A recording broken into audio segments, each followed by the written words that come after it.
If you've ever opened Adobe Illustrator and thought to yourself, where do I even start? Don't worry, this one's for you.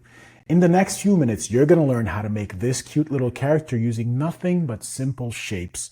No drawing skills required, and you can even use a free trial of Adobe Illustrator, linked down below in the description. By the end, you'll actually feel like you can make something from scratch using Adobe Illustrator. Let's get into it. Hit Command N, and you're gonna be prompted to create a file, 1080 by 1350, that's Instagram ready. Let's do it.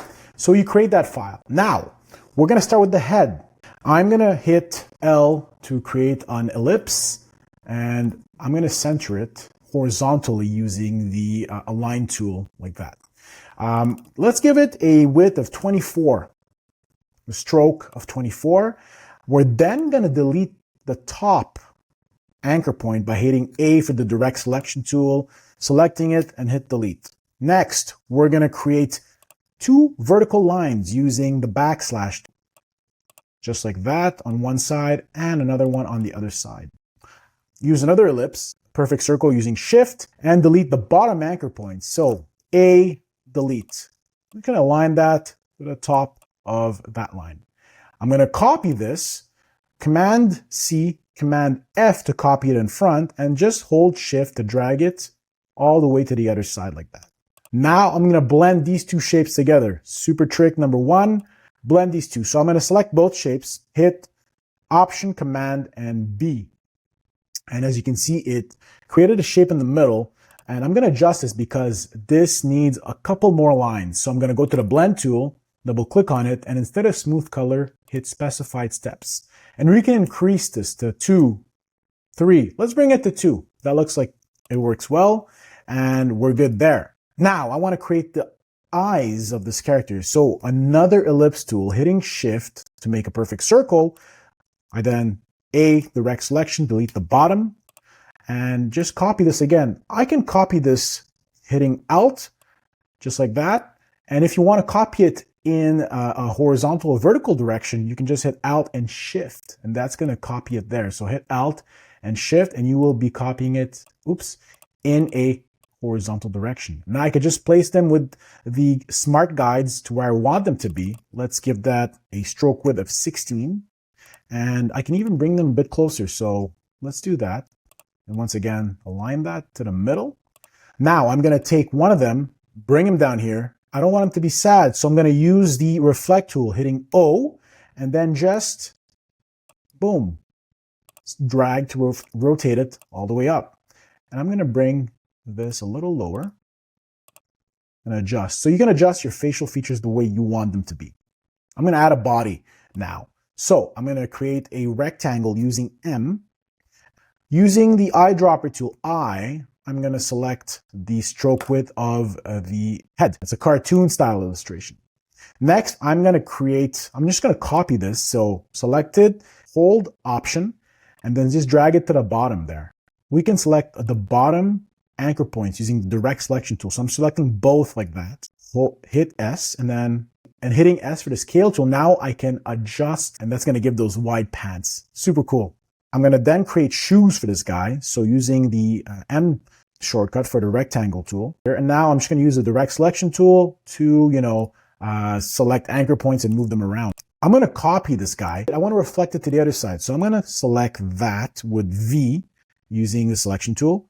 Hit O for the reflect tool and select this anchor point top left. Holding Option, I can then mimic that on the other side. I'm going to create the arms. So again, M for rectangle tool, open that up, and I want his sleeve to kind of hang down. So I'm going to select the bottom right anchor, slide it down, and that's one arm. I'm then going to create his hand. So one hand, again, using a rectangle tool M, I'm going to create the top of his palm, and using M again, I'm going to create the bottom right here. So now what I'm going to do is just round the top two anchor points, selecting them with the direct selection tool here. You just hit A and then select each one using Shift, and there you go. You can just round those up. Same thing at the bottom. I'm going to slightly round this side, and then on this end, I'm going to round it all the way. I'm going to unite them using the Pathfinder tool. So I'm going to go to Pathfinder, And you see I have these options here. I can unite them. We're just going to select this. I'm going to unite them here. And now I have this one piece. Instead of having a full line, I just want to give it a partial line. So it looks like an actual hand now. I think his hand is a bit too far out. So what I'm going to do is hit A to bring up the direct selection tool. And I'm going to select this portion, okay? I can bring it a little more to the left, holding shift and using my arrows, I can just slightly nudge it to the left. I'm going to reflect this all the way to the other side using V, the selection tool. I'm going to select the arm and the hand. And again, using O for the reflect tool, I'm going to find an anchor in the middle of this rectangle here. Click there. And using Option and Shift, I'm going to symmetrically bring that to the other side. So Option Shift, boom. Now you have a symmetrical character, and we have the base of this character right now. I want to make his upper body, so the body and the arms, complex shapes. I'm just going to unite them together, and there you go. One thing that I want this character to have is rounded strokes. So generally rounded corners in the strokes as well. So we can start off by selecting the whole character. Okay, using V, just go around and select the character. And in your properties panel, you can select the stroke and make sure that everything has a round join for the corners. It's going to give a smoothness to this character. He'll look more approachable. And now I could go and work on some details. Okay, he has no eyebrows. So I'm going to give him eyebrows. Using the line tool, which is backslash, I'm just going to create an eyebrow at the top.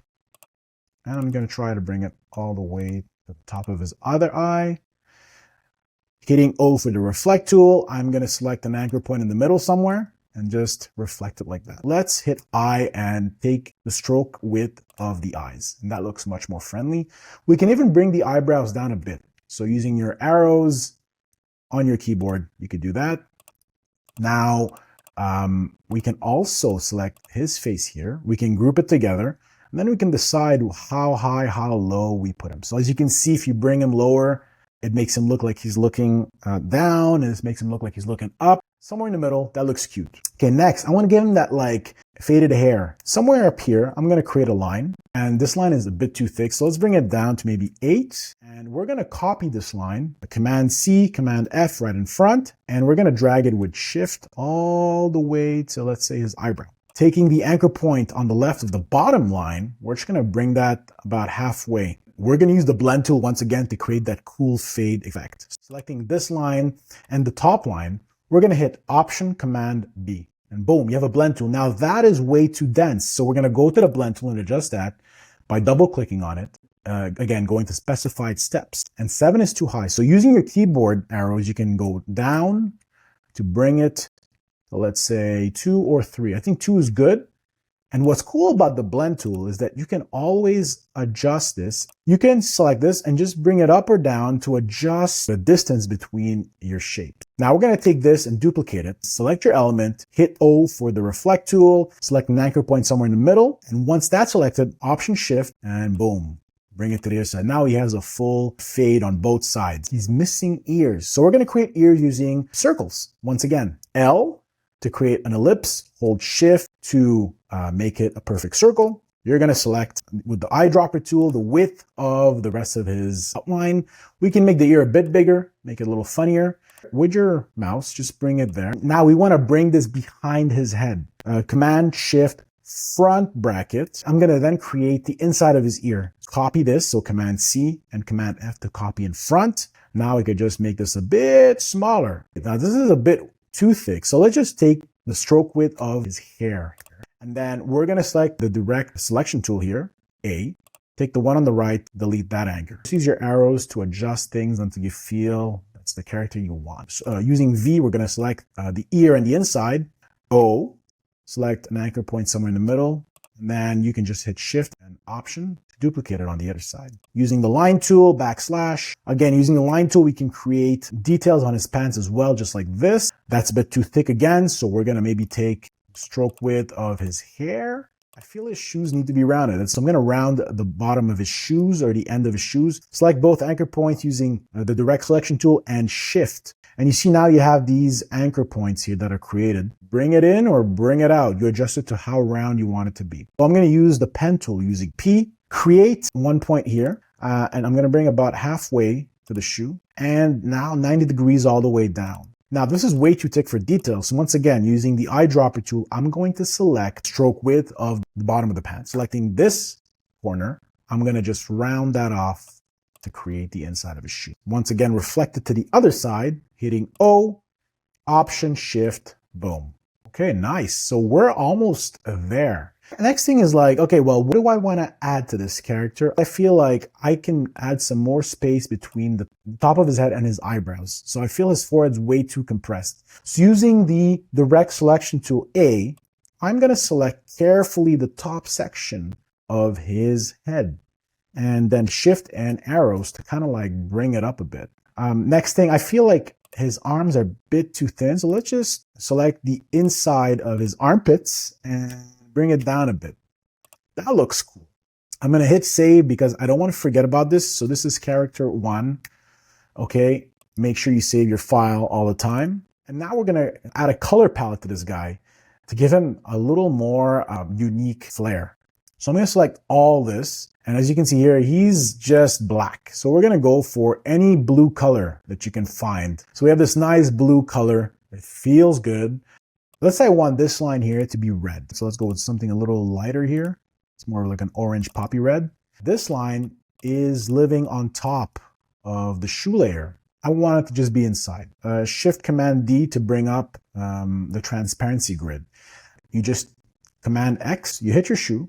And then right here, there's this icon which says draw inside. Okay, so I click on that. Then I just paste it back in there.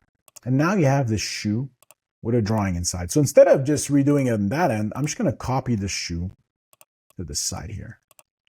Now let's get back to what we wanted to do, which was drawing a pattern inside of the shirt. So I want to do circular pattern here. So let's say I create a circle.